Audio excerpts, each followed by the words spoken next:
अंजनगाव सिर्जी तालुक्यातील लखाडमध्ये विवाहितेची आत्महत्या.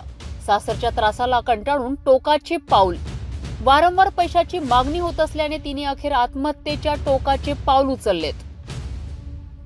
अमरावतीच्या सोनारखेडा येथील महिला सरपंच सोनू सोळंके यांना लाच घेताना अटक. घराची झाडाझडती घेतली, काही महत्त्वाची कागदपत्रे हस्तगत करण्यात आली.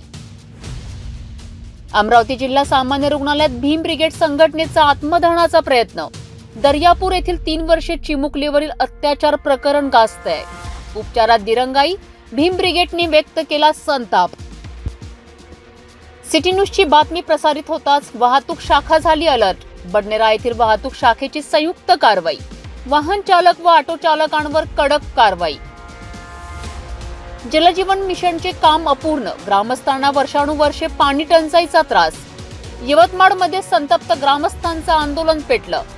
बेईमान लिहून सरपंचासह घागर मोर्चा. पुसद येथे 2 ऑटोंमध्ये जबर धडक. भरधाव ऑटोच्या अपघातात 7वीतील सौरभ राठोडचा मृत्यू. अपघातात 4 ते 5 विद्यार्थी जखमी. शारीरिक शोषण करून तरुणींना ब्लॅकमेल करणारा रोशन शेख जेरबंद. घरापासून पोलीस स्टेशनपर्यंत पोलिसांनी काढली रोशनची धिंड. महाराष्ट्राच्या नागपूर शहरात घडली ही घटना.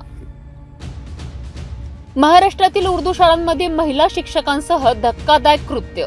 22 शाळांचा अल्पसंख्याक दर्जा काढण्याचे आदेश. महाराष्ट्र अल्पसंख्याक आयोगाचे अध्यक्ष प्यारे खान यांनी अकोलातील उर्दू शाळांवर टाकली धाड. सोलापुरात नोकरीचे आमिष दाखवून उद्योजकांकडून महिलेवर अत्याचार. 1 कोटींच्या खंडणीचा आरोप. सोलापुरातील प्रसिद्ध उद्योजकासह दोघांवर गुन्हा दाखल करण्यात आलाय. गंगापूर रोडवर भर रस्त्यात तरुणीला मारहाण करत ठार मारण्याची धमकी. सलग 2 दिवसात 2 घटनांनी नाशिक हादरलंय.